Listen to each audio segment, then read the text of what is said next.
la incidencia de este tipo de patologías en pacientes.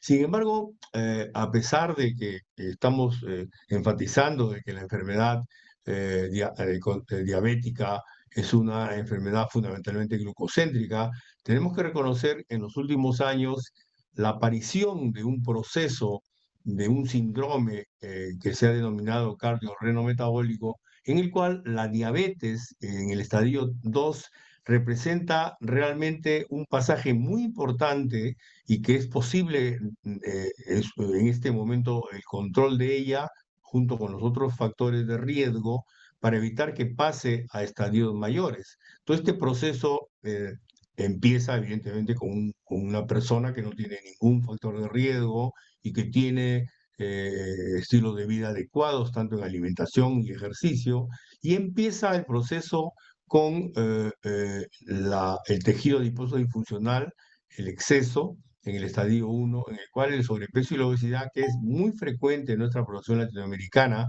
termina en algunos casos con la intolerancia a la glucosa, estadio de prediabetes o hipertensión intermedia, que se le está denominando ahora.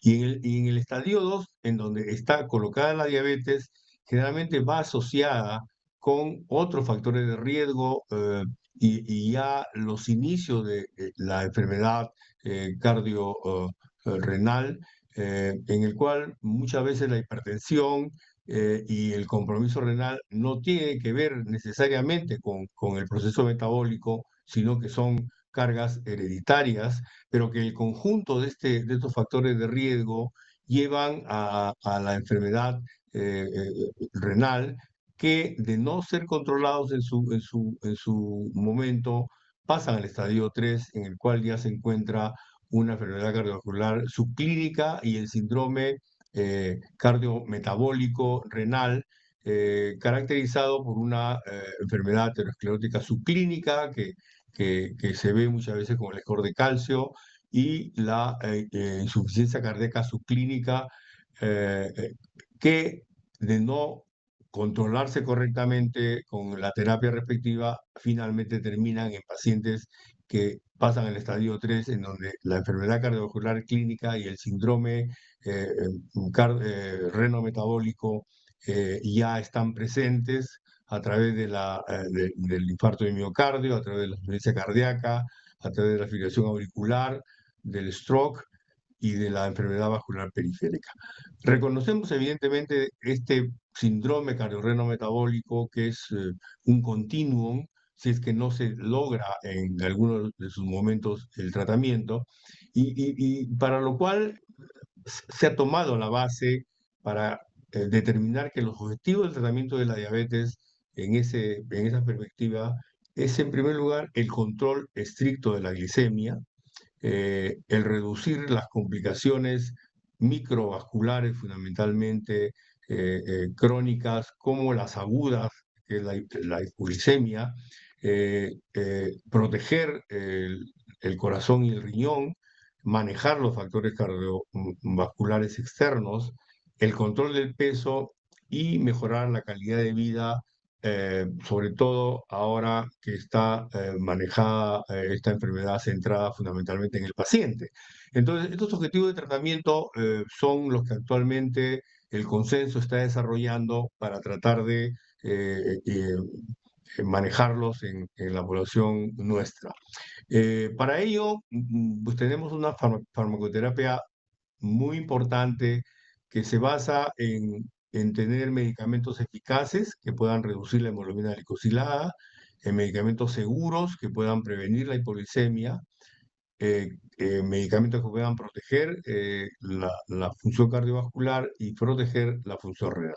Como ven en la pantalla, tenemos un conjunto de medicamentos antiguos y nuevos que tienen cada uno de ellos características de eficacia, de seguridad, de protección renal y de protección cardiovascular. Resaltando que los medicamentos antiguos, como la metformina, sulfonilurea, las tiosodinidionas y bueno, y un intermedio que sería los inhibidores de DPP4, tienen características que no permiten afirmar que protegen el riñón o protegen el corazón. Mientras que los inhibidores de GLT2 y los análogos de GLP1 tienen unas características más integrales de control de eficacia, seguridad y protección renal y protección cardiovascular. Eh, eh, Quizás sería interesante enfatizar que en el transcurso de este evento, en el cual se reunió a los especialistas de Latinoamérica, primero en el año 24 y luego a fines de noviembre del mismo año, eh, se pudo evidenciar que la seguridad cardiovascular y renal de los medicamentos antiguos como la metformina, sulfonilureas, tiazolidionas y los inhibidores de PP4 no representaban, con los estudios que se habían realizado a la actualidad, elementos de protección de enfermedad cardiovascular, ¿no? La metformina tenía un efecto neutro, la sulfonilurea tenía un efecto neutro, pero también un efecto negativo, eh, sobre todo en el estudio ACOR, en el cual hubo muerte por hipoglicemia. Eh, los inhibidores de PP4 tenían un efecto neutro y la pioglitazona tenía un efecto neutro, pero sí demostró en algunos estudios un efecto positivo de enfermedad, de protección de enfermedad cardiovascular. Con estos, en este resumen, eh, la afirmación es que los agentes antidiabéticos antiguos son eficaces para mejorar el control glicémico, pero no protegen integralmente el árbol cardiovascular. Y lo mismo sucede en el tema de la progresión renal.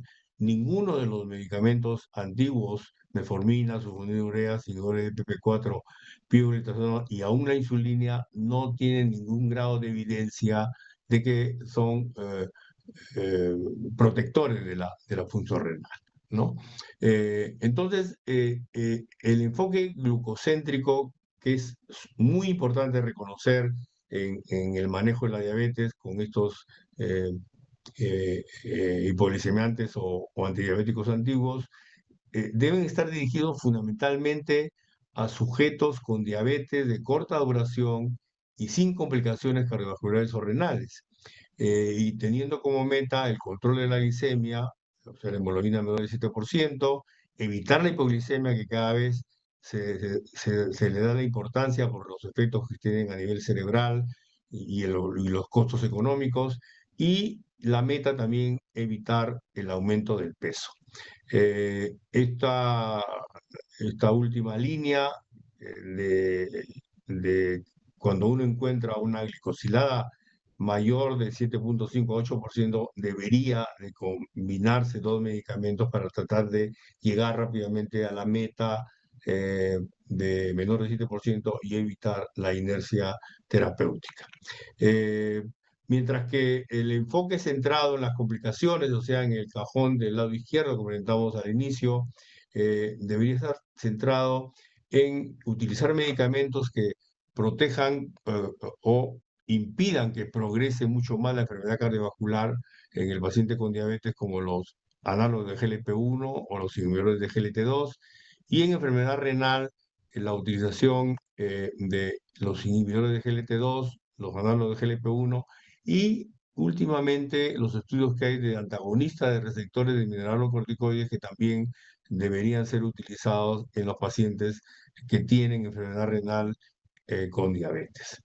Eh, Importante resaltar durante este evento que tuvimos de encuentro de expertos, de que ya se veía con mucha satisfacción que los inhibidores de GLT2 tenían una eficacia muy importante en el control del peso, ¿no? Los estudios con canaglifosina, con dapaglifosina y con ipaglifosina demostraban que la pérdida de peso podía llegar utilizando diferentes dosis y sobre todo de menos a más, una caída importante del peso.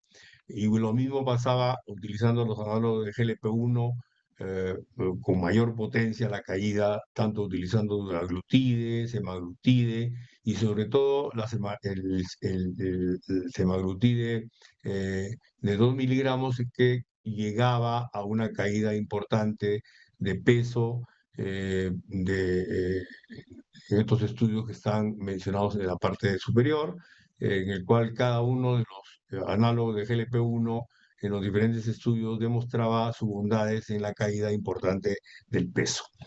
Y lo último que todos ya realmente nos hemos de alguna manera sorprendido por la potencia de la bajada de peso es el tirzepatide o tirzepatide, como dicen los americanos, en el cual el porcentaje de caída del peso durante su utilización puede llegar hasta un 20 o 25% del peso inicial, casi empatándose con la cirugía metabólica, eh, y quizás con una mayor potencia que semaglutide que en la utilización de la dosis máxima de 4 miligramos puede llegar solamente hasta un 10%.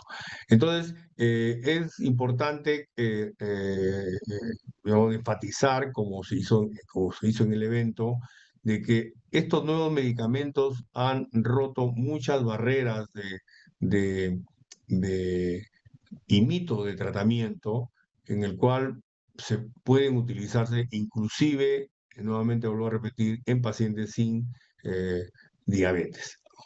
Y este es un cuadro que muestra los beneficios comparativos de los inhibidores de GLT2 y los análogos de GLP-1 en la diabetes tipo 2, en el cual el control glicémico es mucho mejor con los análogos, el control del peso igualmente con los análogos son mucho mejor, eh, el, los, lo- el outcome MACE en enfermedad cardiovascular es similar tanto en los inhibidores de GLT2 como en los análogos de GLP-1. Insuficiencia cardíaca es mucho mejor la utilización de los inhibidores de GLT2 que los GLP-1. En enfermedad renal crónica es preferible la utilización de los GLT2, pero también los análogos tienen su efecto.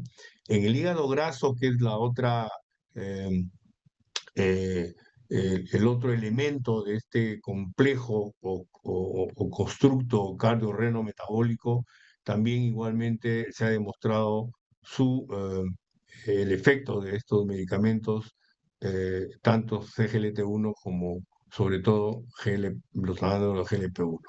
Y algunas enfermedades, producto de la obesidad, como la apnea obstructiva del sueño, hay estudios que demuestran la gran importancia de utilizar los análogos GLP-1, pero también los inhibidores de GLP. Finalmente, la mortalidad, ambos medicamentos tienen un gran efecto en los desenlaces cardiovasculares y en los desenlaces renales de una manera uniforme.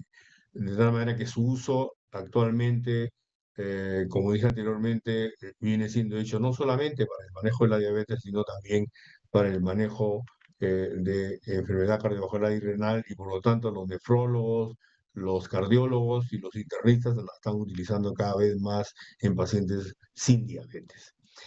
Bueno, en base a toda esta información que pudimos discutir y evidenciar en estas dos reuniones que tuvimos de expertos en Latinoamérica, eh, eh, se nos encomendó realizar un consenso para poder aplicarlo en la población latinoamericana, sobre todo en el nivel primario, y lo hemos utilizado en la metodología de preguntas PICO.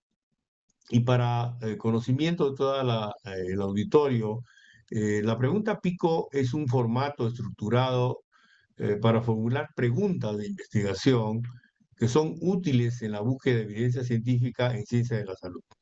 PICO, estas preguntas ayudan a definir claramente los componentes clave de una pregunta de investigación, facilitando la búsqueda de información relevante y la toma de decisiones.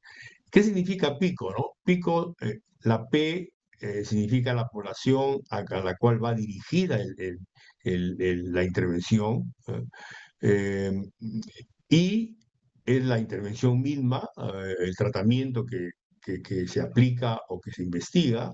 C es la comparación, o que significa la alternativa con la que se compara la intervención, puede ser un placebo o cualquier tratamiento estándar. Y finalmente, o outcome es el resultado o desenlace que se espera medir o evaluar. Mediante este método, los expertos de Latinoamérica, Perú, Colombia, México, eh, eh, Ecuador, Brasil, Argentina, eh, se formó un grupo bajo la conducción eh, eh, de un profesor que se encargaba de poder dirigir de una manera correcta, un metodólogo, estas preguntas, y después de tener 25 preguntas pico, se ha resumido el consenso en 8 preguntas pico que las voy a, a resumir rápidamente, porque este trabajo que ha empezado hace cerca de un año va a permitir una estrategia para poder manejar nuestra población latinoamericana.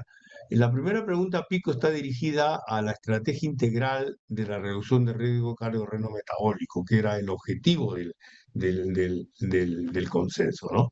La población son personas con diabetes tipo 2, con un riesgo cardiorrenal elevado, cuya intervención es el manejo multifactorial intensivo del control glicémico, lipídico, presión arterial, estilo de vida y elementos organoprotectores. El control, el tratamiento estándar basado en control glicémico aislado, y el desenlace son eventos cardiovasculares mayores o la progresión a enfermedad renal terminal o mortalidad total.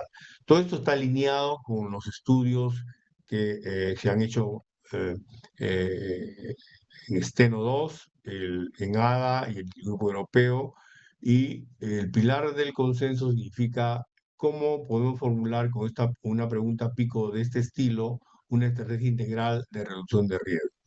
La segunda pregunta pico está dirigida a cómo orientar el inicio temprano intensivo de la diabetes tipo 2 para tratar de evitar que el paciente se complique. En la población son personas con diabetes de reciente diagnóstico. La intervención es el inicio precoz con terapia combinada versus monoterapia o escalamiento progresivo, que es el control, y el desenlace es el control de la hemoglobina glicosilada, el riesgo de la hipoglicemia y la variación de peso.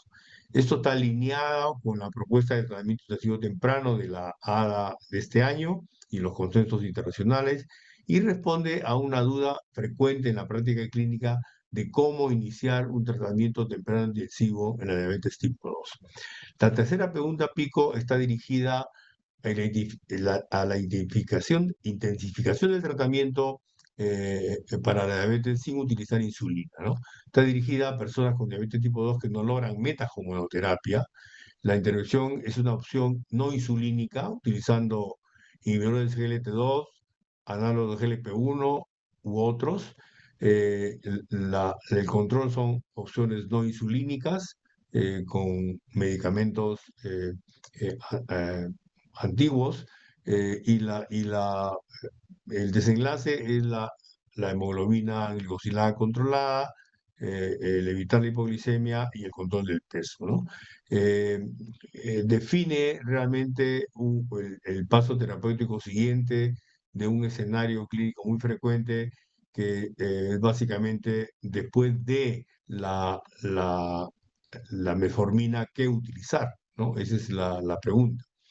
La cuarta pregunta pico es lo que discutimos también en la reunión de consenso, que son las innovaciones en monitoreo y control que han aparecido recientemente para el control de la enfermedad, ¿no? Está dirigida a las personas con diabetes tipo 2, sobre todo las que están en insulinoterapia, a través del monitoreo continuo de glucosa, ya sea en tiempo real o intermitente, versus el automonitoreo capilar, y como outcome, chequear hemoglobina glicosilada a tiempo en rango hipoglicemias, calidad de vida, adherencia al tratamiento y desenlaces micro y macrovasculares. Esto es una pregunta de gran relevancia porque el control de la glucemia es cada vez realmente una necesidad creciente, y la adherencia y seguridad y calidad de vida se marca por un control adecuado de la glucemia. Eh, la quinta pregunta pico está relacionada al manejo de la insuficiencia cardíaca en diabetes tipo 2, que es un fenómeno súper importante que ha surgido ahora cuando se reconoce ya la presencia de la cardiomiopatía diabética. Se va como población en personas con diabetes e insuficiencia cardíaca, se va a intervenir con inhibidores de GLT2 versus placebo o tratamiento estándar, y el desenlace va a ser la hospitalización por insuficiencia cardíaca o muerte cardiovascular. Hay una evidencia muy robusta con diferentes estudios como el DAPA, insuficiencia cardíaca, el Impero Reduced, y cambia el paradigma del tratamiento de insuficiencia cardíaca en diabetes tipo 2, y avalado por guías europeas, americanas y de endocrinólogos eh, americanos. La pregunta pico sexto está dirigida sobre todo a la prevención cardiovascular en personas con obesidad. Va a ser dirigida a personas con diabetes y obesidad con o sin enfermedad cardiovascular establecida, utilizando agonistas de GLP-1 versus placebo, y chequear eventos cardiovasculares mayores, MACE, y el peso. Hay evidencia sólida de beneficio en líderes utilizando eh, eh, los inhibidores perdón, los análogos de GLP-1 y Sustatin 6, ¿no? La semaglutida y la liraglutida. Esto está promovido en guías actuales como estrategia clave en obesidad y riesgo cardiovascular. Eh, y finalmente, las últimas dos preguntas. eh, la pregunta pico va dirigida a personas con diabetes mellitus y albuminuria, en el cual se va a utilizar la finerenona como intervención versus el placebo y la progresión de enfermedad renal. Y esto está apoyado por los estudios que se están haciendo con finerenona y que se han hecho Fidelio DKD y Fígaro DKD, y está recomendado en las guías CADIGO. Y la idea es la reducción de progresión de renal mediante no mineralocorticoides. Y finalmente, la pregunta pico 8 es la dirigida a población con diabetes tipo 2, sobre todo para la organización del cuidado de las personas con diabetes en una población como la nuestra, con las características que he mencionado. Y el modelo de cuidados crónicos que es un modelo multidisciplinario, proactivo, centrado en el paciente, en el cual hay una relación muy estrecha en el nivel primario entre la comunidad y su sistema de salud.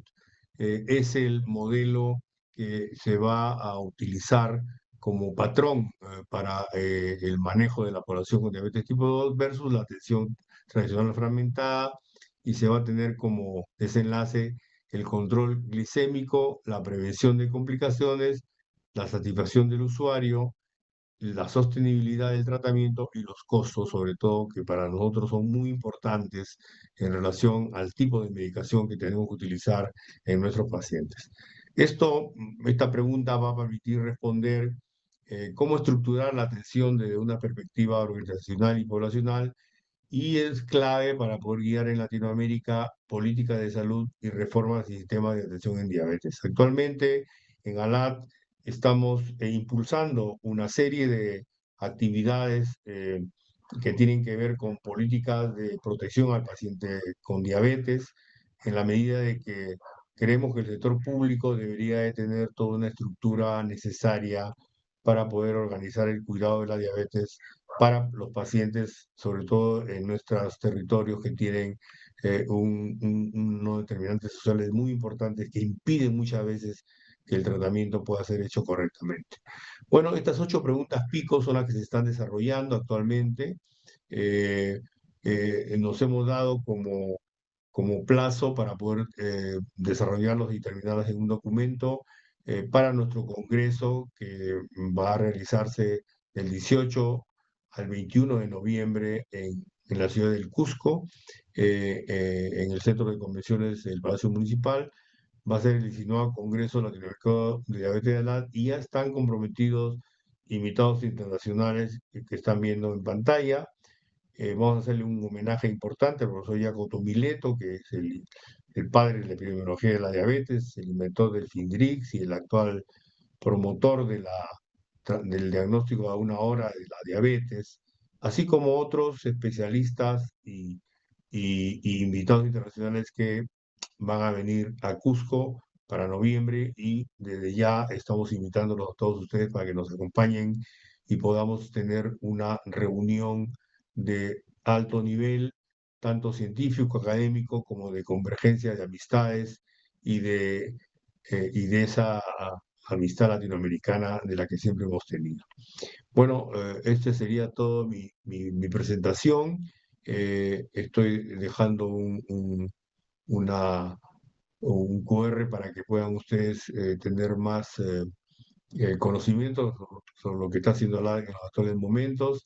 Y para la discusión, dejo al doctor Miguel Pinto y al doctor Alfonso Bryce, que fueron parte también del grupo de expertos que estuvieron con nosotros discutiendo y que están también implementando las preguntas pico del consenso que les he comentado. Muchísimas gracias y un éxito para este evento. Buenos días. Nuevamente agradecemos la presentación del doctor Segundo Seclén y estoy seguro que, al igual que este evento, el Congreso ALAT en Cusco será todo un éxito. Continuando con el programa de este evento, tengo el honor de presentar al doctor Luciano Poggi, quien nos va a dar otra perspectiva en el manejo de la obesidad, que es acerca de el riesgo metabólico, fármacos versus cirugía, un tema que es de suma importancia en el día de hoy. Doctor Poggi, bienvenido y gracias por haber aceptado la invitación. Buenos días con todos, gracias por esta invitación y creo que estos espacios importantes, a pesar que claramente soy el outsider aquí, me encanta poder tener esta oportunidad de conversar. Creo que la charla que vengo a presentarles el día de hoy no tiene una dimensión de discusión fisiopatológica tan interesante como la que he escuchado en la charla del doctor Manrique. Sin embargo, hablar un poco de lo que hay de evidencia científica en términos de fármacos versus cirugía y realmente entender que al final del camino tenemos que estar creo que todos juntos y buscar la mejor opción para nuestros pacientes. Siempre pongo esto de conflictos de interés porque ser cirujano y hablar justamente de obesidad en el contexto del día de hoy con las medicaciones que hay es hay veces no fácil, y más aún cuando la mayoría de la audiencia es clínica y nuevamente creo que estas diferencias deberíamos de sentirnos todos, sobre todo en el tema de la obesidad, médicos que tratamos la obesidad y no solo cirujanos o clínicos. Y esto es para mí un tema de conversación continua con mis colegas cirujanos y creo que una razón de cercanía con mis colegas endocrinólogos o clínicos. Yo siempre cuento a historia interesante, que yo quería ser endocrinólogo, pero hablando de epigenética y genética, soy cirujano. Y obviamente tengo un padre que es cirujano y me dedico a esto. Entonces, ¿cuáles son las eficacias de los procedimientos que tenemos el día de hoy? Y esto es tenerlo en consideración de que hasta el día de hoy, en términos de pérdida de peso, las cirugías siguen siendo, digamos, las mejores opciones para los pacientes, pero el futuro es promisorio. El futuro es realmente algo que yo espero ver dónde van a ir estas nuevas medicinas que ustedes incluso ya han mencionado en alguna de las charlas, porque sí creo que cada vez vamos a tener más pacientes más cercanos a tener tratamientos médicos y tratamientos no solamente médicos por evitar una cirugía, sino tratamientos médicos con excelentes resultados a todo nivel. Se han hablado muchísimo ya de los análogos de GLP-1 del día de hoy.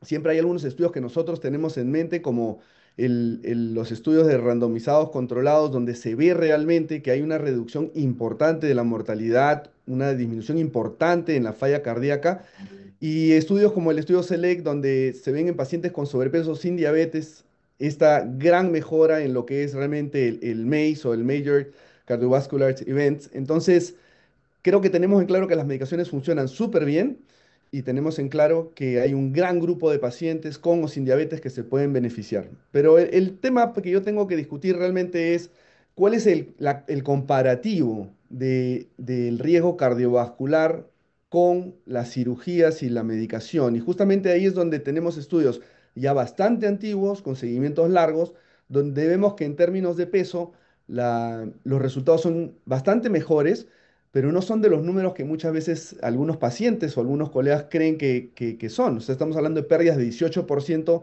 a 20 años, no estamos hablando de pacientes que pierdan pesos mucho mayores a esto. Y esta es la naturaleza de la enfermedad de la obesidad, teniendo, por supuesto, un problema crónico y recurrente.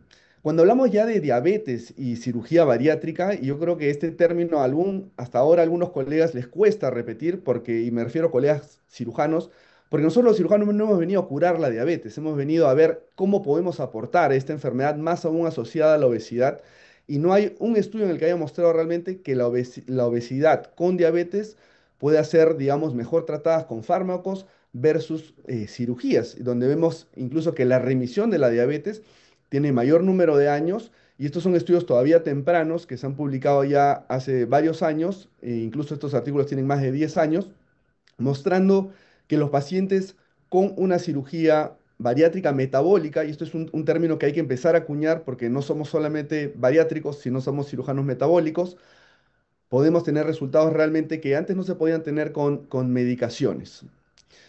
Este es otro artículo metaanálisis donde se ve realmente la relación de la gran mayoría de estudios mostrando todo a favor de la cirugía versus tratamiento médico eh, y cambio de estilo de vida. Y estos son artículos que tienen nuevamente prácticamente ya 10 años, artículos que incluso donde yo creo que se hace un quiebre en la literatura médica y donde creo que desde donde teníamos que tener un acercamiento mucho mayor en la parte del tratamiento de la obesidad y la diabetes juntas, es justamente desde las publicaciones del 2016 en las diferentes revistas de diabetes, donde las guías cambian y por primera vez aparece la cirugía como una opción para pacientes que puedan tener esta enfermedad.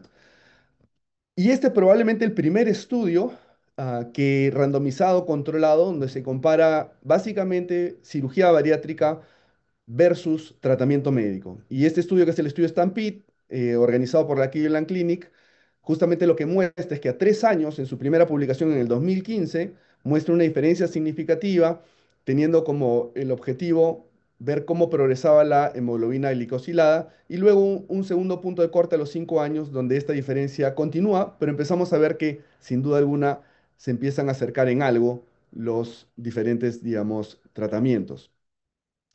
Esto es, digamos, en términos de a entender de cuál es el impacto de estas cirugías que hacemos, y este es un estudio también realmente antiguo y probablemente una de las bases de datos mejor seguidas en todo este tiempo en cirugía bariátrica, que es el estudio sueco, que es el SOS, donde se ve que hay una reducción muy significativa de pacientes que tienen una cirugía versus pacientes que no tienen una cirugía.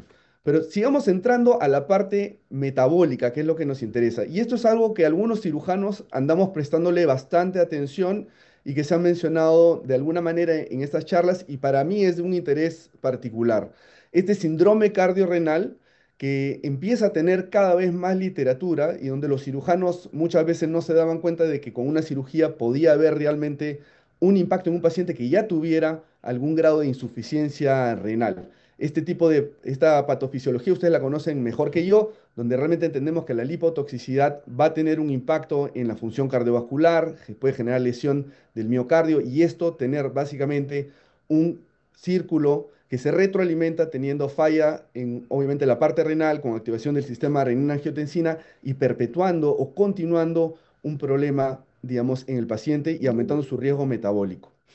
Este estudio, que es uno de los estudios publicados con respecto a el riesgo cardiorrenal, donde se comparan pacientes que van a ir a bypass gástrico versus la mejor terapia médica, Best Medical Therapy. Este es un estudio organizado por el doctor Cohen, que es un cirujano bariátrico metabólico, que lo que buscaba era tratar de entender cuál es el impacto de la cirugía bariátrica en pacientes con una obesidad no severa y con falla renal, tratando de ver y además diabetes, tratando de ver a dónde pueden llegar estas cirugías en este tipo de enfermedad. Y lo interesante es que lo que se ve en estos seguimientos de 2 años, básicamente es que había una disminución en todos estos criterios de progresión de enfermedad renal, como microalbuminuria, incluso la hemoglobina glicosilada disminuida de manera significativa y perfiles lipídicos. Han habido unas rayas que se han puesto aquí, no sé si es que se podrán eliminar. Continuando con los resultados de este estudio, que si bien son 100 pacientes, y esto es una pregunta también bien común, ¿por qué no se hacen estudios randomizados con más números de pacientes en general en enfermedad cardiovascular? Y la razón de eso es simplemente porque los eventos no son tan frecuentes y habría que hacer un estudio randomizado controlado extremadamente grande para realmente poder decir hacia dónde debería ir la terapia. En este estudio entonces se ve que hay una disminución significativa de la albuminuria en 80% versus 50% del tratamiento quirúrgico versus el médico, disminución importante en la hemoglobina glucosilada de 8.9 a 6.7 versus 8.8 a 6.1 y sobre todo la filtración glomerular también se ve mejorada en los pacientes que van a tener cirugía bariátrica. Y este estudio, que es el MOMS Trial, que es conocido con ese nombre en el espacio quirúrgico, porque era básicamente ver, hay diferentes otras publicaciones, ver los outcomes microvasculares en pacientes que han tenido cirugía bariátrica. Justamente lo que se ve es que la cirugía y el bypass gástrico, que fue la cirugía en este tipo de pacientes, tenía una mejor remisión de la albuminuria y sobre todo en la parte de función glomerular o de función renal comparado con la parte de mejor tratamiento médico. Mejor tratamiento médico básicamente seguían los estándares de la ADA o las guías de la ADA para los pacientes. En otro estudio, en la parte renal y cardiovascular, justamente lo que se trata de entender en este tipo de estudios retrospectivos es cuál es el impacto de la cirugía versus el mejor manejo médico o los controles que podrían haber. Y este estudio, si bien son números de 5.000 pacientes y son retrospectivos, comparativos, con pacientes en edad promedio de 49 años y índice de masa corporal es 40, estamos hablando con una obesidad importante, lo que se ve es que hay una disminución significativa de la macroalbuminuria, disminución en la parte de nefropatía diabética, disminución importante en la parte de enfermedad renal severa. En general, el uso o requerimiento de hemodiálisis también o diálisis peritoneal también disminuyó y de falla cardíaca, así como otros problemas de riesgo cardiovascular. Pero creo que lo interesante aquí es esto. En estos pacientes con enfermedad renal y cardiovascular, vemos que hay un gran impacto en lo que es la macroalbuminuria, un gran impacto en lo que es la enfermedad renal, un gran impacto en lo que es la falla cardíaca. Sin embargo, en la aparición de eventos no fatales cardiovasculares, no había una muy grande diferencia en el largo plazo. Entonces, aquí hay cosas que creo que todavía no son fáciles de entender, pero creo que lo que deberíamos de entender aquí es que los pacientes con enfermedad renal pueden beneficiarse bastante, más de una cirugía incluso que en la parte cardiovascular, porque pues, básicamente cuando hablamos de riesgo metabólico nos enfocamos principalmente en la parte cardiovascular. La pérdida de peso estaba más relacionada con la mejora o protección cardiorrenal que con la aterosclerosis o enfermedad cardiovascular. Sabemos que hay miles de otros factores que pueden propiciar enfermedad de aterosclerosis o enfermedad cardiovascular. Los primeros años sí se evidencia una pequeña disminución de la creatinina y albúmina que es más estable en el grupo postoperado de bypass y hay una incidencia de outcomes en función renal, enfermedad cardiovascular y mortalidad en general menores en el grupo de bypass gástrico. Pasemos ahora a de frente lo que es la razón de ser. Y no he venido a hablar específicamente de medicaciones puntuales, sino de la gran mayoría de estudios que hay, porque esto es lo que tenemos. No tenemos, como mencioné, muchos estudios de altísimo nivel, digamos, científico, randomizados, controlados por la razón que les he explicado, pero tenemos este tipo de estudios donde se ven casos controles y cortes prospectivas muchas veces donde lo que se busca es entender cuál es el riesgo de un paciente en el largo plazo cuando se opera versus cuando tiene la mejor terapia médica y hay enfermedad cardiovascular o riesgo cardiovascular y enfermedades de diabetes.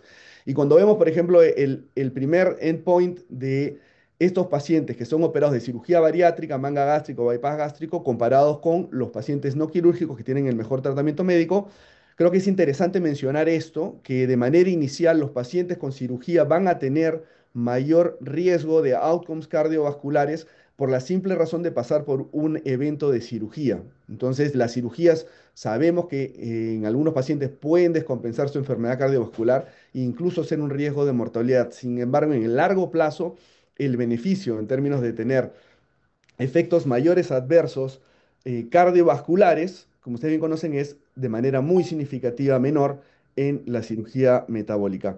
Y en el segundo endpoint, donde solamente se incluían cualquier causa de mortalidad, infartos y strokes, también sigue siendo mayor o mejor beneficio la cirugía metabólica. Y esto lo que mostraba era un 42% disminución de estos eventos, 37% reducción de mortalidad con estos seguimientos 8 años, 70% reducción de la falla cardíaca y 24% mayor pérdida de peso.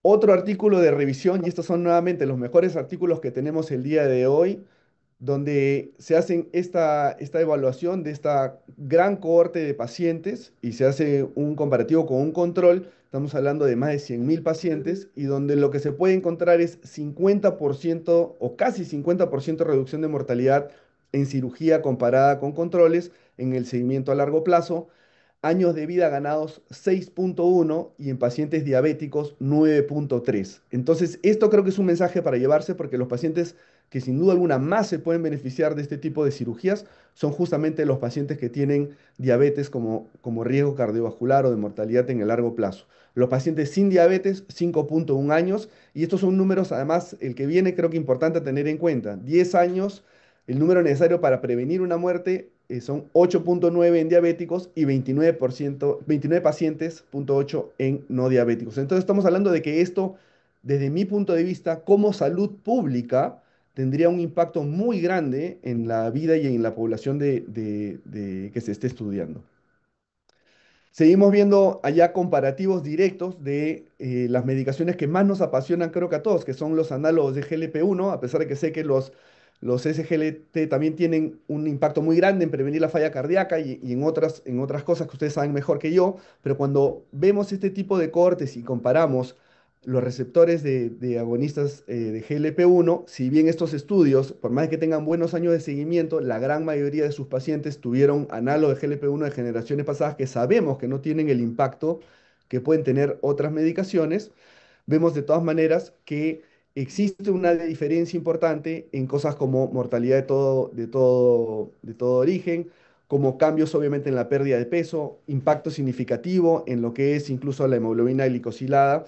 Y esto nos hace pensar nuevamente en que las cirugías comparadas con, digamos, la medicación tienen un mayor rol y una disminución de la mortalidad, disminución de los eventos cardiovasculares, sobre todo cuando un paciente, fíjense en estas dos columnas, sobre todo cuando un paciente tiene una diabetes temprana, o sea, menos de 10 años, donde hay menor riesgo de tener enfermedades vasculares o microvasculares, consecuencia de una diabetes de larga data.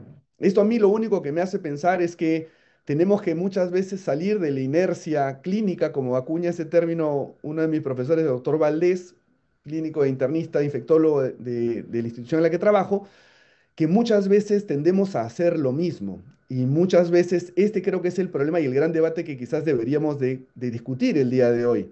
Porque estos pacientes no son más referidos a cirugía en este tipo de contexto. Cuanto menos años de diabetes tienen y hay obesidad, mejores van a ser los outcomes comparados con el tratamiento médico. Y muchas veces los pacientes cuando llegan a consultorio, lo primero que le plantean o repiten es, me habían dicho que todavía no era para cirugía. Entonces, este es creo que el debate que podemos tener después.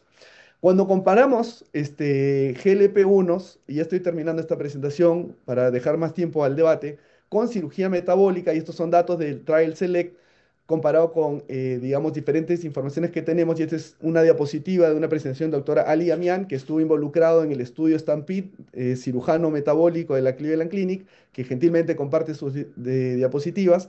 Vemos que el riesgo relativo comparado, y estos son números que ya se han presentado ahora más temprano, con los GLP-1 es excelente, disminución del 20%, pero con la cirugía metabólica podemos llegar a 40-50%. En el riesgo absoluto, 1,5 en análogos de GLP-1, semaglutide, 10% en cirugía metabólica. El número a tratar para prevenir un evento es 66 y con la cirugía metabólica 10-15. ¿Y cuál es el costo de esto? Para prevenir con medicación, 3 millones de dólares y con cirugía metabólica, 300.000 dólares, teniendo en consideración que una cirugía puede valer entre 20 y 30.000 dólares. Y estos son números y costos americanos. No sé cómo extrapolar esto en la parte médica o en nuestro país porque no es tan sencillo, la verdad, y hay una gran disimilitud de costos de cirugías. Entonces, esto nuevamente a mí me hace pensar de que tenemos que tener en claro cuándo un paciente va a ir a medicación, cuándo un paciente debería ir a cirugía, porque hasta el día de hoy la evidencia científica lo único que muestra es que en estos pacientes de alto riesgo cardiovascular y metabólico y cardiorrenal, la cirugía puede ser una mejor opción. Como conclusiones, la pérdida de peso a través de la cirugía de los análogos GLP-1 tiene un impacto favorable en la enfermedad cardiovascular, pues la falla cardíaca y disminuir mortalidad en los pacientes con o sin diabetes. Y esto son buenas noticias para todos, sobre todo para nuestros pacientes y más aún con el advenimiento de mejores medicaciones. Sin embargo, hay una amplia superioridad de la cirugía metabólica en cualquier variable de riesgo cardiovascular evaluada. Y yo no estoy diciendo que todo el mundo deba de operarse, ese no es mi mensaje. Los pacientes y los médicos creo que deberíamos tener información adecuada para poder tomar la mejor decisión en términos de tiempo. Porque si a mí me dicen, ¿está mal empezar un análogo GLP-1? Yo digo no. Pero la pregunta es, ¿cuáles son nuestros objetivos? ¿A dónde estamos llegando?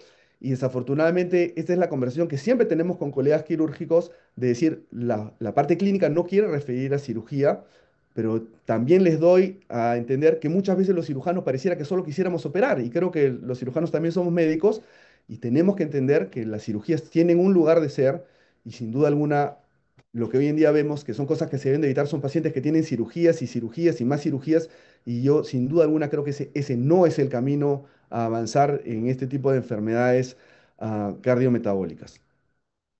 ¿Cuál es el desafío y las futuras iniciativas que tenemos que tener? Es siempre recordar que esta es una enfermedad crónica y recurrente y combinación de terapias y que la instalación de terapia médica preoperatoria, temprana posoperatoria y en fase de recuperación de peso, porque al ser una enfermedad crónica va a pasar por tratamientos, estabilización, recuperación del peso, recurrencia de la enfermedad, nuevas terapias y esto continuar, digamos, como cualquier tipo de enfermedad crónica. Entonces, en esto tenemos creo que acercarnos para tener alianzas y uniones y sobre todo poder hacer que el paciente no solamente busque a un cirujano o un tratamiento médico clínico, sino a un equipo que realmente puede estar unido, enfocado en el mejor interés de nuestro paciente. Y como decía uno de mis profesores, si es que eres martillo, todo lo ves clavo. Y yo siempre le digo a mis colegas clínicos, yo soy cirujano, no lo veo todo cirugía. Me gustaría que los clínicos me puedan decir que ellos son clínicos y que no lo ven todo medicación y que hay referencias o que van a aumentar las referencias a cirugías, sobre todo cuando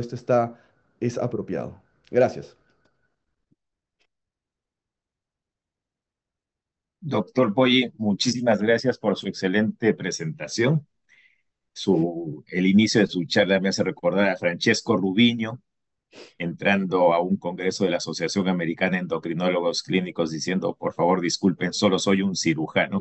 Y al día de hoy es el autor principal del nuevo consenso Lancet acerca del diagnóstico de obesidad, lo cual demuestra la facilidad y la necesidad de trabajar juntos en esta enfermedad crónica. Quisiera empezar a la sesión de preguntas con una que hay en el chat acerca de la morbimortalidad y las complicaciones post-cirugía bariátrica para ver si todo esto es tan bueno o cuál es el paciente ideal para operarse de esta cirugía metabólica.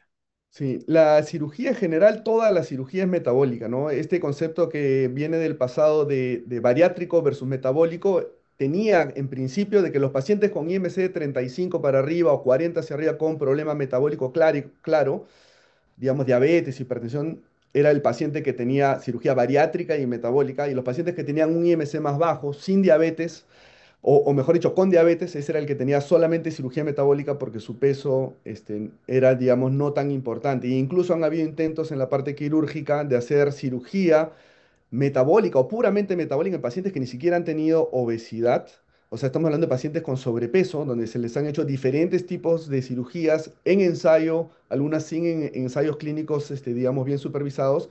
Y hasta el día de hoy, en la cirugía yo creo que no ha demostrado que sea segura y que tenga buenos resultados en pacientes que no tienen obesidad.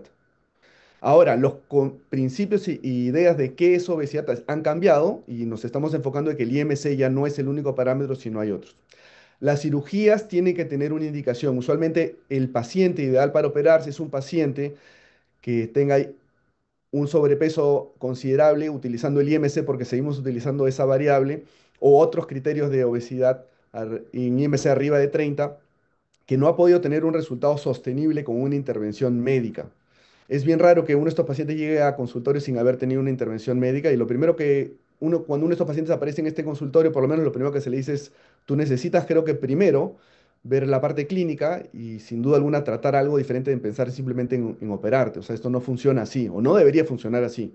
Y yo siempre menciono que luego de haber estado en Estados Unidos tantos años, yo como cirujano bariátrico metabólico jamás vi un paciente que no haya pasado por nutrición, por psicología, por endocrinólogo y que no viniera ya referido de su médico clínico diciendo tienes que operarte, este es el tratamiento que necesitas ahora.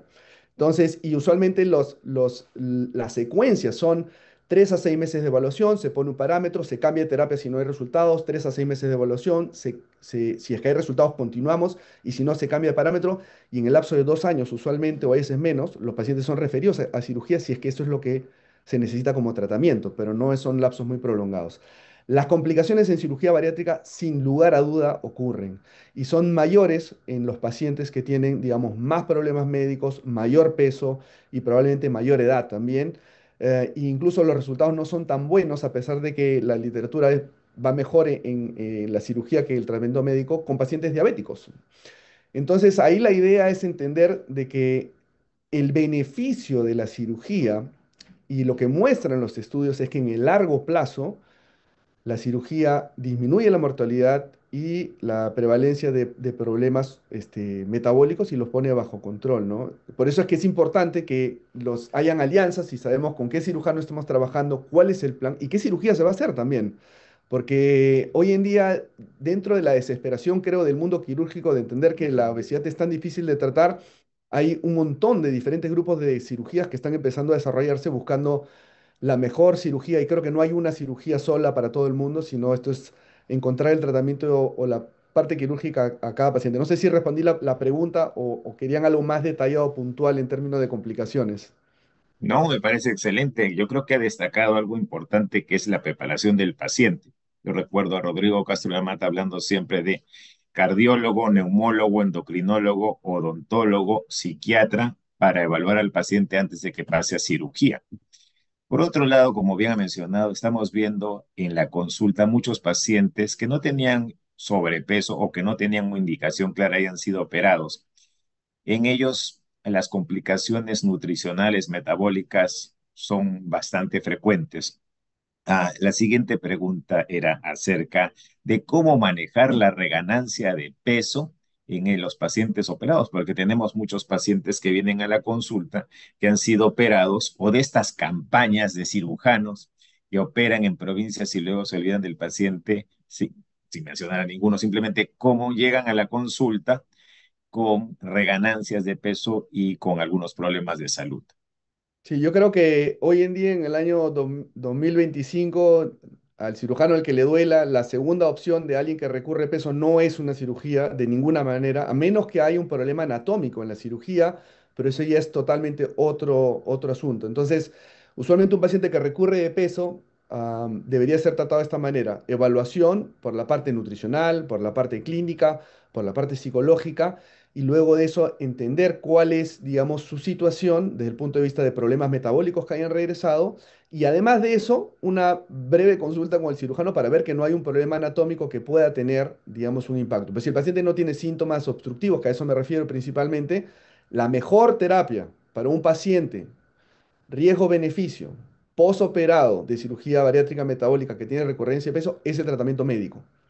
¿Y cuándo es que obviamente hay que pasar a una segunda cirugía? Cuando no haya respuesta, cuando hay una decisión del equipo multidisciplinario. Y desafortunadamente el sistema en muchos países de Latinoamérica nos juega en contra, porque nuevamente los centros, muchos centros o consultorios se llaman consultorios bariátricos metabólicos de cirugía bariátrica. Y eso tiene que cambiar. Yo creo que los centros no deben de llamarse así y no los pacientes no deberían de tener, digamos, esta dificultad. Los pacientes deberían de acudir a centros especializados en el tratamiento de la obesidad y la diabetes, donde estemos todos juntos y donde podamos tener un buen diálogo y el paciente entienda que la decisión de operarse no es de él, mejor dicho, siempre es del paciente, pero me refiero, no es que el paciente viene, me quiere operar y se opera, o no es que el cirujano quiere operar y se opera, sino es que es de un equipo detrás tratando de balancear, digamos, el beneficio y el riesgo. Y hoy en día, la primera opción de cualquier paciente que haya recurrido de peso es tratamiento médico, no usualmente análogo de GLP-1 o dependiendo del caso. Y fuera eso de ahí, los pacientes no deberían de operarse si no tienen una buena indicación quirúrgica, porque al final estamos probablemente sembrando problemas para en el largo plazo, donde pacientes puedan tener malas experiencias, recurrencia de peso o hacer que un problema incluso esté más difícil de tratar en el futuro. Gracias, doctor Poggi. Acá tenemos una pregunta del auditorio que quieren complicaciones específicas, las tres complicaciones específicas postquirúrgicas en la cirugía metabólica. Las iniciales, o sea, el primer mes siempre la complicación es, digamos, quirúrgica desde el punto de vista técnico, ¿no? Entonces que puedan haber fugas o salidas de líquidos de cualquiera de los sitios donde hemos hecho uniones o resecciones intestinales o gástricas. Estas incidencias de problemas han disminuido de manera muy significativa, especialmente en la manga gástrica. Y yo les explico por qué. Básicamente, hace 20 años, cuando se empiezan a hacer mangas gástricas de manera ya formal, en la obsesión del cirujano era querer hacer un estómago muy, muy pequeño. Esto generaba estrecheces, lo cual aumentaba la presión en la parte alta del estómago y por supuesto volaba justamente esta parte donde tenías un paciente que tenía un absceso difícil de tratar porque tenía una obstrucción distal y esto iba a perpetuar este problema. Por supuesto tenía una morbilidad altísima y unos postoperatorios largos, digamos, con nutrición por sondas o enterales, etcétera. Fugas, sangrados, fugas están hoy en día menos del 1%, sangrados, digamos, están en el rasgo del 3-4%, la gran mayoría no requieren una reintervención. Y después tenemos todos los problemas anatómicos de estrecheces, obstrucciones, estenosis, de cualquier tipo de cirugía. Cuando hablamos de mortalidad, la mortalidad de una cirugía bariátrica el día de hoy es igual que una apendicectomía, es igual que una colecistectomía, es incluso igual o menor que una histerectomía. Esto entendiendo que un paciente está preparado médicamente, psicológicamente y tiene una buena indicación. Fuera de eso, ahí las complicaciones en el largo plazo, la principal es la nutricional. No importa la cirugía que un paciente se haya hecho, siempre está el riesgo nutricional que puede oscilar entre 10 a 20%. Si yo tuviese que decir en mi experiencia, lo que yo más veo es anemia por déficit de hierro y lo veo mucho más en mujeres jóvenes en edad fértil, que son las que más vienen a buscar cirugías de este tipo, por diferentes razones. Entonces, pero recordemos también que el déficit de hierro o la anemia es mucho más común en este tipo de pacientes. Todo paciente que se opera debe tener multivitamínicos, digamos, tomados en el largo plazo independiente de la cirugía. Y otras complicaciones, digamos, desde síntomas gastrointestinales, dolores o el síndrome de dumping, que es, digamos, de 3 a 5%, que hay creo que opiniones divididas en términos de cómo a un paciente le puede funcionar esto. Complicaciones severas, digamos, no hay, digamos, de manera significativa. Y cuando se hacen estudios incluso de calidad de vida, la gran mayoría de pacientes hablan de cómo su calidad de vida mejora después de estas cirugías. ¿No? Claramente mejora, ¿no? Desde todo punto de vista. Por eso he ahí la idea del tratamiento de la obesidad como una enfermedad crónica, que es el nuevo enfoque para tratar esta enfermedad. ¿Y qué opina, doctor, usted acerca de los procedimientos endoscópicos para bajar de peso más allá de la colocación de un balón intragástrico? Yo creo que son una opción más. Creo que, digamos, el gran problema y el gran reto que tenemos todos nosotros aquí es entender qué es lo mejor para el paciente.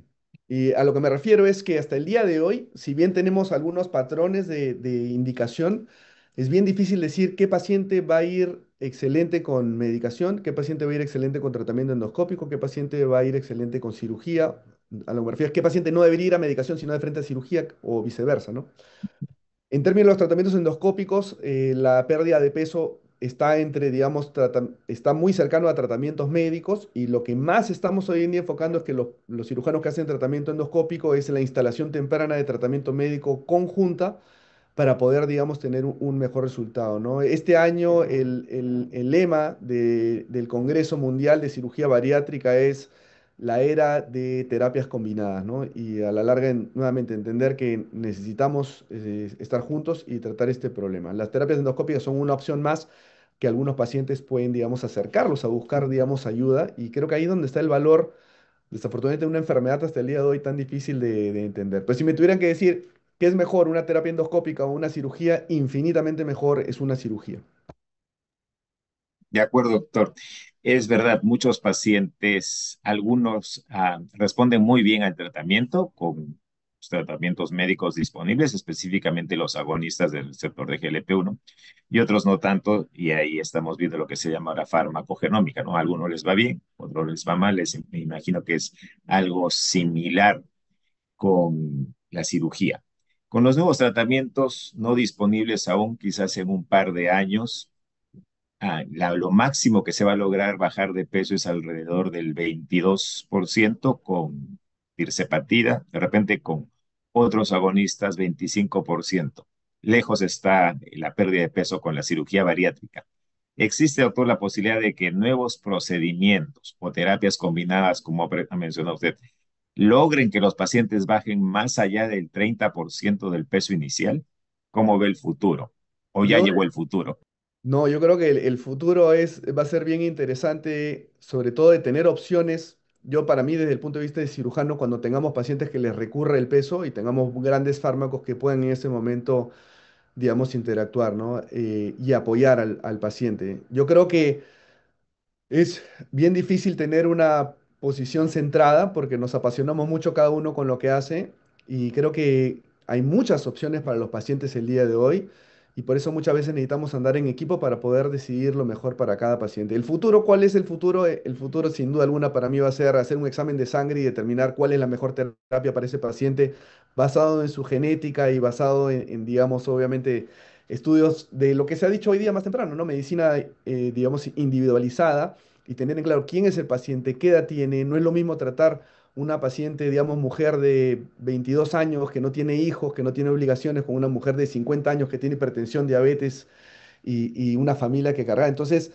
estas son cosas importantes que tenemos y de eso encima la parte genética que acabo de mencionar. Estas son cosas que tenemos que tener en consideración, ¿no? Y el futuro yo creo que va a ser eso, va a ser entender que realmente tenemos que buscar opciones y incluso si la mejor opción no está en nuestro consultorio, hacer una buena referencia del paciente, ¿no? Los medicamentos son creo que una gran opción. El punto álgido del medicamento es la recuperación del peso una vez que se descontinúa la medicación. Creo que hoy en día tampoco sabemos quién va a ser el paciente que va a poder descontinuar la medicación, porque estoy seguro, usted, doctor Pinto, tiene varios pacientes que han tenido pérdidas de peso impresionantes, han descontinuado la medicación y sí han mantenido una evolución buena.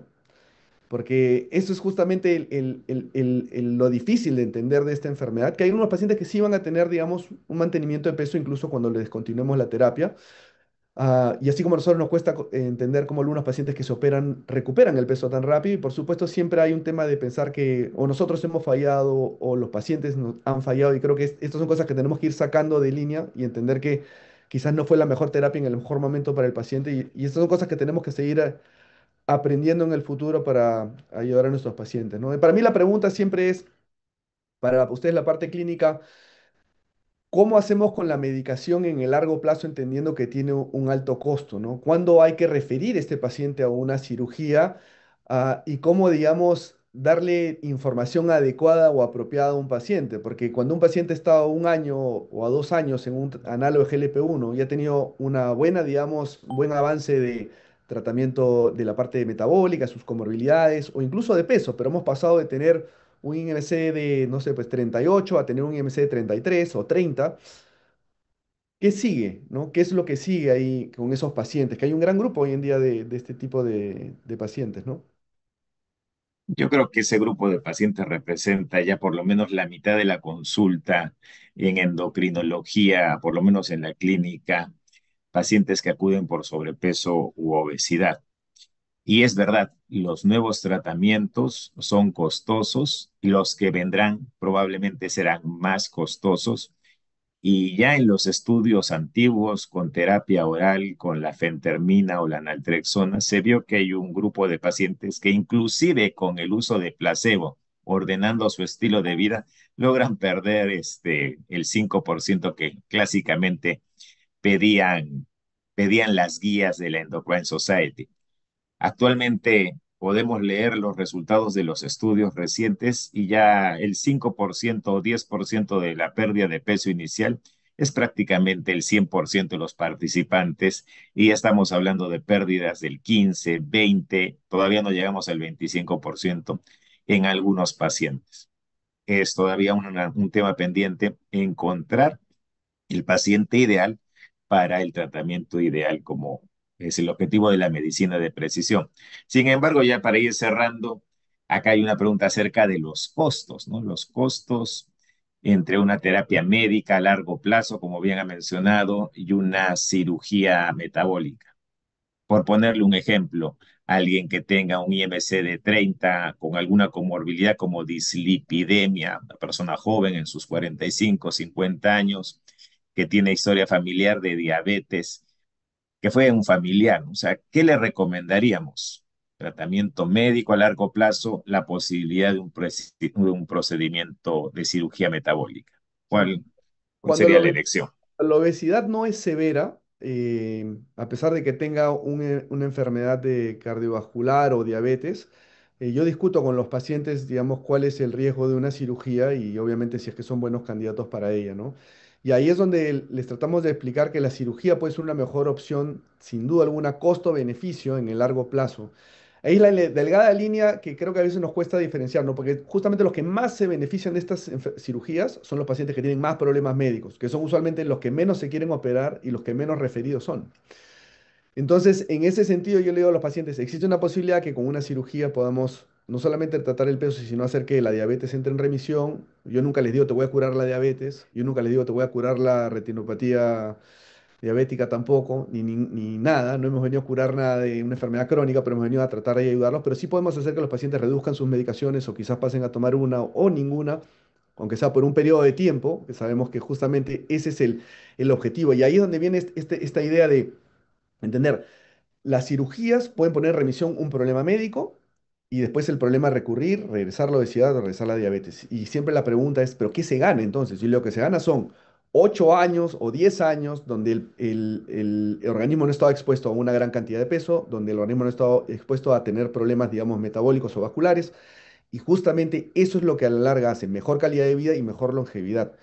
No hay un estudio que haya mostrado realmente que la cirugía bariátrica tenga, digamos, en costo-beneficio, no tenga una superioridad comparado con cualquier otro tipo de tratamiento. Entonces, y esto es lo que es tan difícil de entender. Cuando hay complicaciones es extremadamente duro para las familias o para los colegas. O sea, algún colega que pueda referir un paciente a cirugía y el paciente se complica, sin duda alguna los pacientes pueden pensar, ¿por qué me refirieron a cirugía? Estaba mejor con medicación, ahora tengo una complicación. Pero eso es parte de educar a un paciente, ¿entender? Estamos tomando esta opción porque es una mejor opción. Y no solamente lo pienso yo, lo pensamos todos los que te estamos viendo y consideramos que tu caso es un caso ideal para esto. Porque si comparamos realmente el costo de la medicación, en algunos estudios se ve que a los 4 años el costo de la cirugía es bastante menor. Entonces, cuando damos medicación, recordemos que estamos dando medicación de largo plazo. Y de largo plazo hablamos de por vida. Entonces, en ese sentido la cirugía vendría a ser una opción superior que cualquier otro tratamiento no quirúrgico. De acuerdo, yo creo que en ese sentido la conducta actual es sobre todo en los pacientes diabéticos, referir tempranamente a los pacientes por los beneficios que claramente han mostrado los estudios a largo plazo. He recibido un mensaje del doctor Elar Manrique, quien se disculpa, está viajando a provincias para dar otra charla, como siempre sumamente ocupado. Creo que van a ser las 12 del mediodía. No sé, doctor Bryce, si tiene algún comentario o pregunta para ir cerrando la sesión. Sí,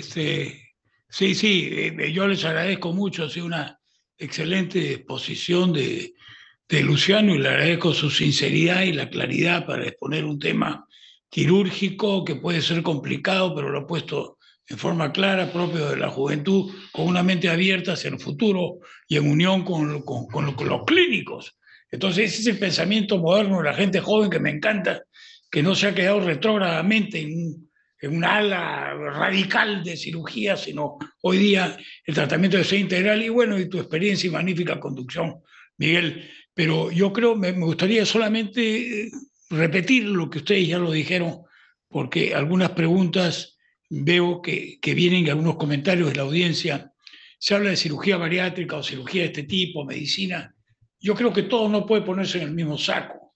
Hay mucha gente que tú hiciste un comentario, Miguel, gente que viene de provincia, hacen propaganda, yo lo opero, le bajo tal o cual peso, sin integridad, sin calidad.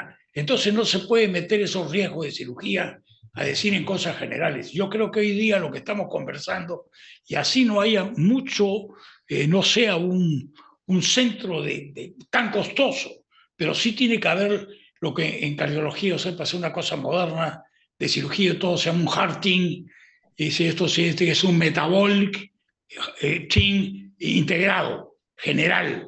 La gente debe tener conciencia de que antes de ir a una cirugía o continuar un tratamiento caro oral, debe haber un equipo de trabajo, debe hacerse algo que hay que educar, hay que ver metabólicamente cómo está, psicológicamente cómo está la paciente, hay que darle la oportunidad de tener la conciencia, bajar de peso y luego coger. Usted sigue con el tratamiento médico moderno, que es costoso, que puede bajar casi igual que una cirugía, y me evito la cirugía, pero un equipo calificado. Y viene la siguiente parte, que muy bien lo explicó Luciano, tú lo has ratificado. ¿En qué momento voy a seguir? Voy a seguir con el tratamiento médico costoso, que a la larga me va a costar muchísimo más dinero que una cirugía, para escogerle en el momento apropiado. Ese es el trabajo en equipo que se debe lograr en forma integral. Yo creo que con eso se minimizan los riesgos inmediatos, una cirugía, y sobre todo, ¿qué logramos? El beneficio a nuestros pacientes y a nosotros de disminuir la mortalidad a largo plazo, que es lo que se quiere con mejor calidad de vida. En otras palabras, mejoramos el endotelio, mejoramos el envejecimiento arterial y todo el mundo estamos contentos. Pero si no empezamos a trabajar honestamente, con los cuidados, integralmente, universitariamente, a discutir los casos, no vamos a salir del egoísmo aislado, y eso nos hace mucho daño para hacer cualquier comentario. Yo creo que es una excelente sesión. Hemos aprendido hasta filosóficamente a cómo pensar con ustedes dos, gente que ve como Miguel, como él, y yo sé que muchísimos endocrinólogos ven todos estos problemas diariamente, y la parte quirúrgica moderna que nos ha. Entonces, el equipo tiene que ser en conjunto. Ya no se puede trabajar aisladamente en un momento en el que estamos. Yo les agradezco mucho la sesión. Yo creo que el público va a estar muy contento, muy claro, y te dejo para que cierren ustedes la sesión, que ha sido magnífica, y pasar al siguiente punto. Adelante, amigos. Gracias, doctor. Bueno, creo que el doctor Bryce y el doctor Poggi han destacado algo, una palabra, ¿no? Trabajar en equipo. Solamente aclarar, doctor Bryce, que yo también soy joven y también pienso como el doctor Poggi, que entre más temprano refiramos un paciente con diabetes, menores van a ser las complicaciones a largo plazo. Nuevamente agradecerle al doctor Poggi por su excelente presentación. Doctor Bryce, de mi parte agradecerle la invitación, y de parte del doctor Elar Manrique también agradecer la invitación. Buenas tardes y seguimos con el programa. Salud. Por la invitación. Muchas gracias. Buenas tardes. Muchas gracias, Luciano. Gracias, Miguel. Bueno, vamos a seguir con el programa, pero antes de pasar a la siguiente sesión, que tenemos unos minutos, yo he estado leyendo algunas de las dudas y preguntas de la audiencia. Por ejemplo, había alguien, y después se han contestado, la importancia de la visión integral, cardiometabólica integral. Ayer no mencionó en la charla el doctor Ponte la parte cerebral, o sea, básculo cerebral. Yo creo que por efecto de la exposición, pero sí ingresa también el cerebro. Y quien hizo esa pregunta después le han contestado todo el full de tratamiento moderno que hay. No dejen de escuchar la charla de deterioro cognitivo, por ejemplo, ahora en hipertensión, más tarde, que el doctor Coca vuelva a darla, y seguimos conversando. Yo creo que en el transcurso todas las dudas se han ido contestando, y por lo menos todos estamos aprendiendo y nos estamos ilustrando.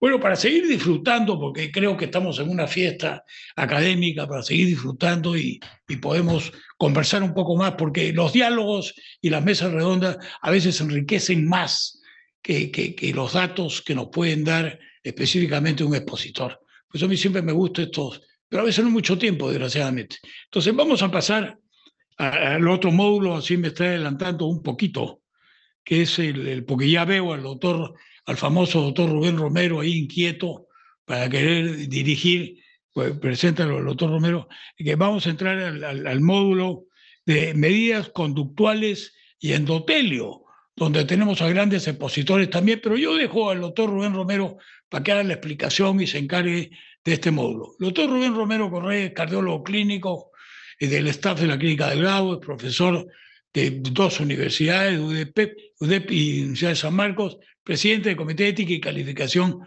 Profesional de la Sociedad Peruana de Hipertensión Arterial, coordinador general del Consejo de Hipertensión Arterial y Riesgo Cardiovascular de la Sociedad Peruana de Cardiología, miembro de la Sociedad Europea de Cardiología y del Colegio Americano de Cardiología.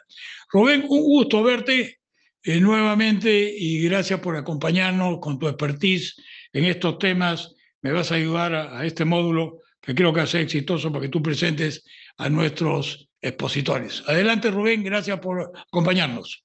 Muchas gracias, doctor Bryce, muy amable. Quisiera saber si se me escucha bien. Perfecto, todo. Muchas gracias. Eh, en primer lugar, agradecerle, maestro, por la oportunidad de estar aquí con usted en un curso de tanta trascendencia que año a año va dejándonos pues mucha enseñanza y va además generando conciencia en todos nosotros. Y tomando el hilo de la última conversación con el doctor Pinto y el doctor Poggi, bueno, esto es un trabajo en equipo y como equipo vamos ahora a retroceder un poquito hacia el origen del problema y en este caso vamos a conversar tres temas interesantísimos sobre medidas conductuales y endotelio. Entonces, esta es una sesión dominicana, ecuatoriana y peruana. Y vamos a, de inicio, empezar con la presentación inicial, que está a cargo del doctor Gustavo Sarabia. Entonces, el doctor Gustavo Sarabia, tremendamente conocido por todos nosotros, es un cardiólogo clínico, deportista enorme.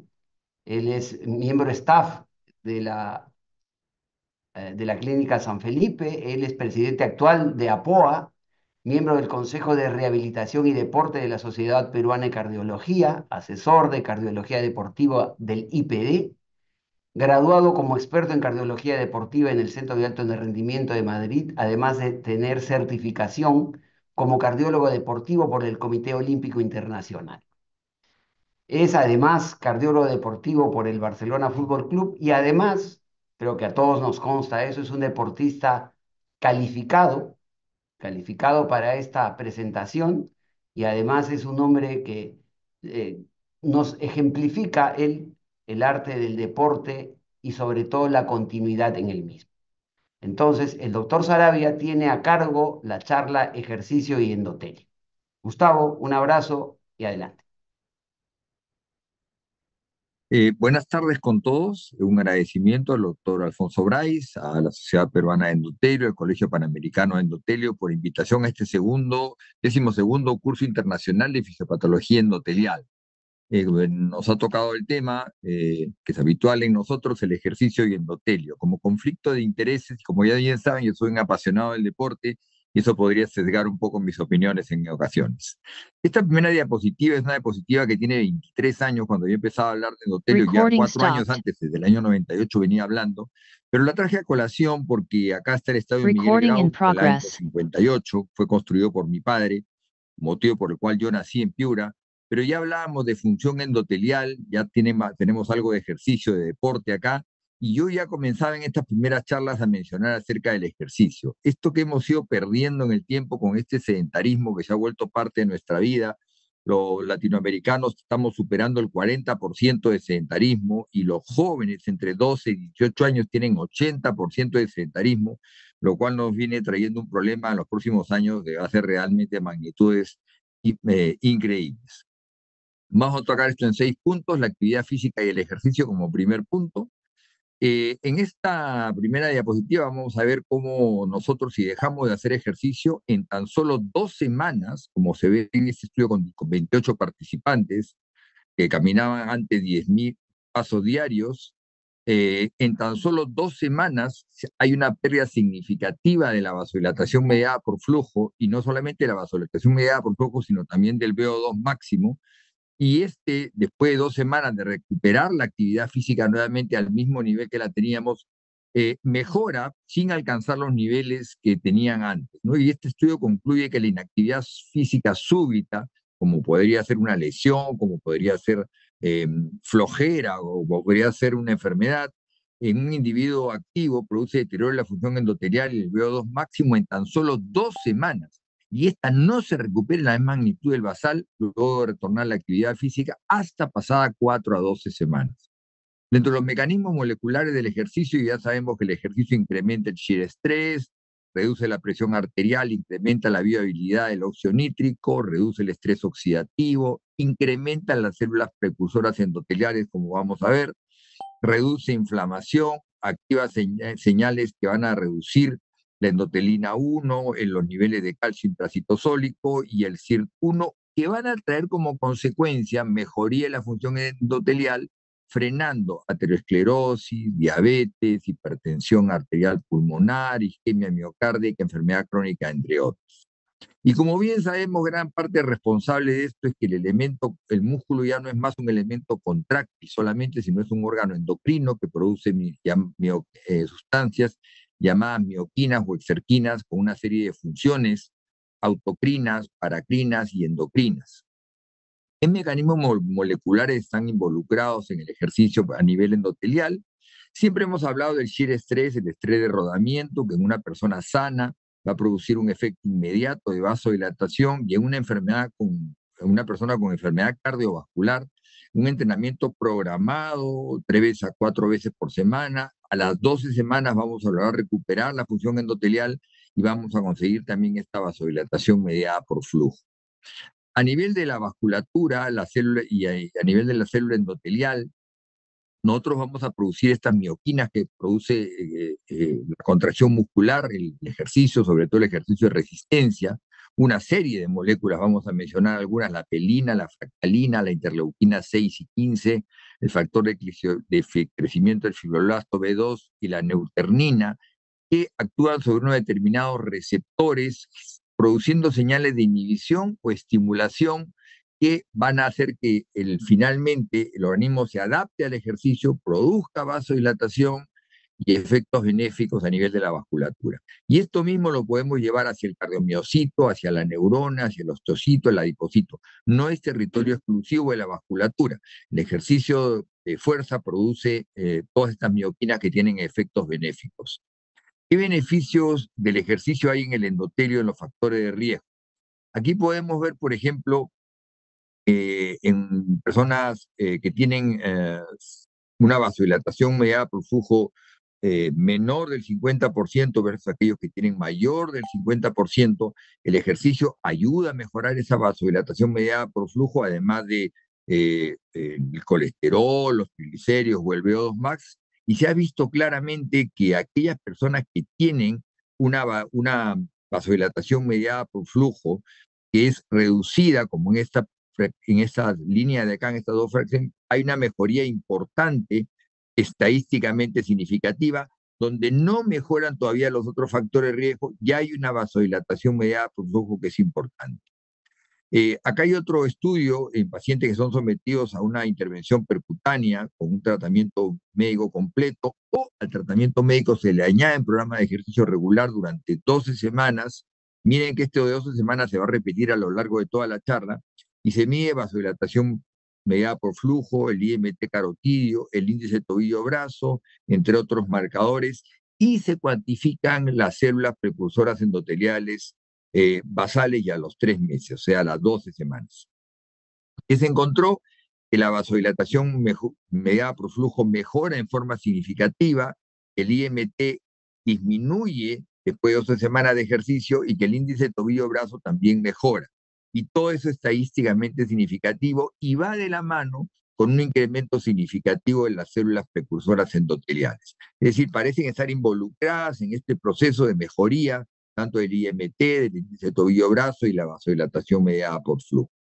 Esta es una revisión sistemática de un metaanálisis de 1.128 participantes saludables, pero que se le ponen 4 formas diferentes de ejercicio: aeróbico, de resistencia, el funcional y el ejercicio intervalado de alto impacto, y se compara con pacientes en grupo control que tienen solamente consejería de vida sana y se mide la vasodilatación mediada por flujo. ¿Y qué tipo de ejercicio es mejor para lograr una mejoría en la función endotelial? El ejercicio aeróbico versus control y el ejercicio de resistencia versus control. No tanto el ejercicio combinado que está aquí, como el ejercicio del HIIT que está acá abajo, el ejercicio intervalado de alto impacto, que tienen menos ventajas a la hora de mejorar la función del endotelio. ¿Qué pasa con el ejercicio aeróbico? Acá hay un estudio de casi 2.000 pacientes, un metaanálisis de 41 estudios, también a 12 semanas, de 12 semanas se repite constantemente, y se ve la vasodilatación mediada por flujo previa y post intervención.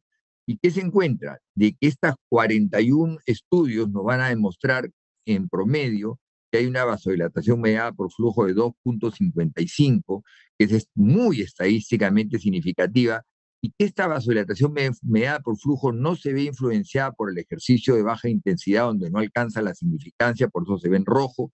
En cambio, cuando hay el ejercicio de moderada intensidad o de una intensidad vigorosa, sí tenemos una vasodilatación estadísticamente significativa. En otras palabras, necesitamos hacer un ejercicio de intensidad por lo menos moderada para lograr un beneficio. En cuanto a la edad, no importa si tienen menos de 45 años, entre 45 y 65 o más de 65 años, el beneficio es igual para todos. Igual con el índice de masa corporal. Si tengan menos de 25 en sobrepeso o en obesidad, todos se benefician por igual. Lo que sí, más beneficios van a tener aquellos que tienen una mayor disfunción endotelial, es decir, que la vasodilatación mediada por flujo es menor de 7, versus aquellos que sí tienen más de 7, donde hay una tendencia, pero ya mucho más no vamos a lograr la ventaja de vasodilatarlos.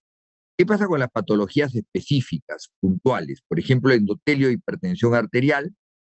En ese metaanálisis de 12 estudios, de 717 participantes, en 7 estudios tomaban medicamentos antihipertensivos y en 5 no, diferentes modalidades de ejercicio también, y se valora la vasodilatación mediada por flujo y la reducción de presión arterial sistólica y diastólica y la velocidad de onda de pulso. Y se encuentra que la vasodilatación mediada por flujo global mejora con todos los grupos de ejercicio, aeróbico, de resistencia, el HIIT y el funcional, en forma significativa, por eso usen en verde ahí. Cuando hablamos de la presión arterial sistólica, igual baja en todos los grupos por igual, excepto en el entrenamiento funcional, donde no hay tanto beneficio en el ejercicio combinado. Y cuando hablamos de presión arterial diastólica, lo mismo. Vemos que en el ejercicio funcional no hay mucha ventaja, en cambio en el aeróbico, en el de fuerza y el ejercicio intervalado de alto impacto sí hay ventajas. Pero sin embargo llama la atención que la velocidad de onda de pulso, que nos habla de cambios estructurales en la arteria, no se modifica con ningún tipo de ejercicio. Esto nos llevaría a la conclusión de que probablemente más se debe a una vasodilatación mediada por flujo que a cambios estructurales en la arteria.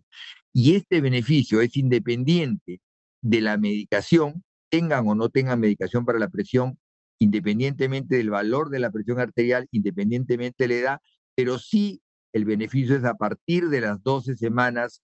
Antes hay una tendencia solamente hacia el beneficio. Entonces, esto es la conclusión final, que al parecer son 12 semanas y que los efectos son más sobre el endotelio que sobre los cambios en la estructura vascular. ¿Qué pasa con los diabéticos? Este estudio de ejercicio en diabéticos, metaanálisis de 16 estudios, no diabéticos de casi 9 años de duración, el promedio también de 12 semanas, encontramos que el beneficio global es significativo. Sin embargo, el aeróbico es mejor y el de resistencia el aeróbico y el mixto que el de resistencia. El de resistencia parecería ser un poco menor y no hay diferencia entre diabéticos y no diabéticos en este estudio.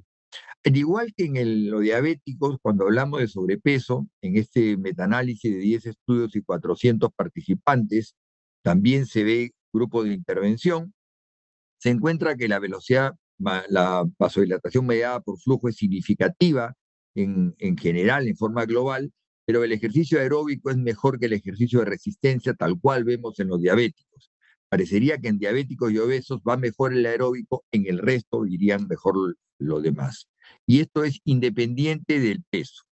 ¿Qué pasa con los coronarios? En este estudio, en el cual se hace una intervención percutánea, se hace una cirugía y se obtiene muestra de las arterias, se ve que no existe en el grupo control una vasodilatación mediada por flujo. En cambio, ante estímulo de acetilcolina y adenosina, hay una vasodilatación importante con la actividad física programada por 12 semanas, no así con la nitroglicerina. Y cuando hablamos de insuficiencia cardíaca, en pacientes clase funcional 2 y 3, en un programa también de 12 semanas, al igual que lo anterior, también vamos a tener un beneficio en en las cantidades de células precursoras endoteliales y en la cantidad de células endoteliales propiamente, con un incremento significativo y estadísticamente remarcable. Este estudio concluye que el programa de rehabilitación en pacientes con insuficiencia cardíaca 2 y 3 mejora los marcadores de función endotelial tanto en células precursoras como en las células circulantes endoteliales, independiente del tipo de programa y la clase funcional, pero tiene que ser mínimo 12 semanas. ¿Qué podemos concluir? Que el sedentarismo es un problema real y no hay viso de solución a corto plazo, que la actividad física ha demostrado múltiples beneficios mediados por diversos mecanismos como el shear stress, pero se destacan en la actualidad el papel más importante de las mioquinas que son ejercidas por el ejercicio de fuerza. El endotelio, en respuesta al ejercicio, produce mioquinas con funciones autocrinas, paracrinas y endocrinas. El sedentarismo lleva a un rápido deterioro de la función endotelial, pero el efecto del ejercicio sobre el endotelio sano es inmediato. No así en el endotelio disfuncionante, que se requieren entre 4 y 12 semanas. Yo creo que la mayoría de estudios apuntan a que debe ser más de 12 semanas. Existe medicina basada en evidencia que soporta la indicación como estrategia para mejorar la disfunción endotelial en todo tipo de poblaciones de riesgo, como hipertensos, diabéticos, obesos, coronarios, insuficiencia cardíaca. Y el mejor ejercicio, ¿cuál es? Es el que se realiza. Hay datos que soportan que al parecer el ejercicio de fuerza, que le llamamos anaeróbico o de resistencia, da mejor resultado, excepto en obesos y en diabéticos, que para mejorar la función endotelial es mejor el ejercicio aeróbico. Como conclusión final, las células endoteliales